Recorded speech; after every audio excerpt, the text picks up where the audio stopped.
So, ఈరోజు మనం మాట్లాడుకోబోయే topic వచ్చేసరికి వైబ్ కోడింగ్ అనమాట. సో, చాలామందికి ఒక భయం ఉంటుంది కోడింగ్ అంటే. అంటే దీంట్లో చాలా రకాలైన ఎర్రర్స్ వస్తూ ఉంటాయి. సింటాక్స్ మిస్టేక్స్ అనేవి ఉంటాయి.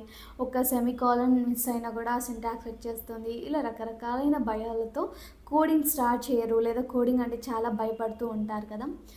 సో, ఇమాజిన్ చేయండి. జస్ట్ ఒక ఏఐకి మీరు లైక్ మీరు డిమాండ్ చేస్తారు, కమాండ్ చేస్తారు. ఇది ప్రిపేర్ చేయి, ఇది ప్రిపేర్ చేయి అనేసి. దానంతకదే అది క్రియేట్ చేస్తూ ఉంటుంది. సో, ఇలా ఉంటే ఎంత బావుంటుంది గదా! సో, ఇప్పుడు కోడింగ్ నేర్చుకోవాలి లేదా కోడింగ్ చేయాలి అంటే ఇయర్స్ వేస్ట్ అవుతాయి, లేకపోతే టైం పడుతుంది అనుకునే వాళ్ళకి ఒక ఫుల్ స్టాప్ అనేది వచ్చేసింది.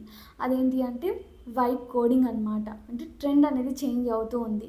సో, ఈ వైబ్ కోడింగ్ కూడా కరెంట్‌లో చాలా వైబ్ అవుతూ ఉంది. దాన్నే మనం వైబ్ కోడింగ్ అనేసి అంటున్నాము.